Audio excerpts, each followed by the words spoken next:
कोगनोळी कर्नूर महामार्गाच्या कामाबाबत कागलमध्ये राष्ट्रीय महामार्ग प्राधिकरणाचे अधिकारी, ठेकेदार आणि परिसरातील शेतकऱ्यांची बैठक झाली। या बैठकीत शेतकऱ्यांनी महामार्गासाठीच्या भरावामुळे पूरस्थिती निर्माण होऊन शेतीचे नुकसान होणार असल्याबद्दल चिंता व्यक्त केली। कोगनोळी कर्नूर महामार्गाच्या कामाबाबत कागलमध्ये बैठक पार पडली। या बैठकीला राष्ट्रीय महामार्ग प्राधिकरणाचे अधिकारी, ठेकेदार आणि परिसरातील शेतकरी उपस्थित होते। बैठकीत कर्नाटक सरकारनं कोगनोळी टोलनाका परिसरात उड्डाणपूल उभारला असून 6 पदरीकरणासाठी मोठ्या प्रमाणात भराव टाकण्यात आलाय। त्यामुळे दूधगंगा नदीच्या पाण्याचा प्रवाह थांबून परिसरातील गावांना पुराचा धोका निर्माण होऊ शकतो, अशी चिंता शेतकऱ्यांनी बैठकीत व्यक्त केली। निपाणीकडून येणाऱ्या महामार्गावर कोगनोळी टोलनाका ते दूधगंगा नदी दरम्यान वेदगंगा नदीवरील पुलाच्या धर्तीवर उंच पूल उभारावा, तसंच या परिसरातील 3 साखर कारखान्यांकडे होणाऱ्या ऊस वाहतुकीला अडथळा होऊ नये यासाठी पुलाची उंची वाढवावी, अशी मागणी बैठकीत करण्यात आली। महामार्गाच्या आराखड्यात आवश्यक सुधारणा न केल्यास परिसरातील सर्व शेतकरी रस्त्याच्या कामाला विरोध करून काम बंद पाडतील, असा इशाराही यावेळी देण्यात आला।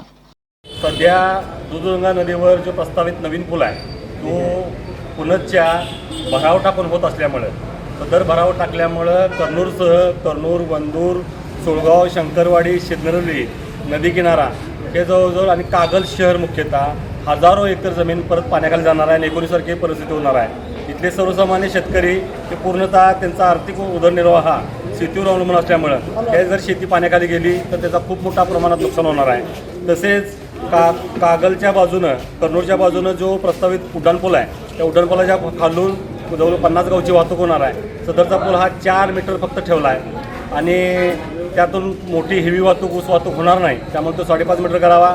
आणि कर्नूरकडच्या बाजूला जी 50 गावं आहेत त्यांच्यांना लिपाणीकडल्या बाजूला किंवा ऊस जाण्यासाठी हमीदवाडा व संताजीला जाणारा हा प्रस्तावित हवेला क्रॉस करण्यासाठी एक नवीन रोड आम्हाला तयार करून द्यावा। आणि सर्व शेतकऱ्यांची मागणी आहे की दूधगंगेचा पूल हा प्रस्तावित पूल हा वेदगंगेच्या धर्तीवर पिलेरचा व्हावा आणि पाणी सगळं निर्गत करून व्यवस्थित व्हावं, अन्यथा ह्या गावचे कागलसहित आसपासच्या 15 गावाचे शेतकरी सदरचं काम बंद पडतील आणि कुठल्या परिस्थितीत हायवेचं, पुलाचं आणि कुठलंही काम आम्ही चालू देणार नाही, ही आमची मागणी। बैठकीला प्रवीण कांबळे, आनंदा पाटील, जयसिंग घाटगे, अमित पवार, कॉम्रेड शिवाजी मगदुम, वैभव आडके, नेताजी गिरीबुवा, सुनील गुदले, सचिन हंसनाळे यांच्यासह परिसरातील शेतकरी उपस्थित होते।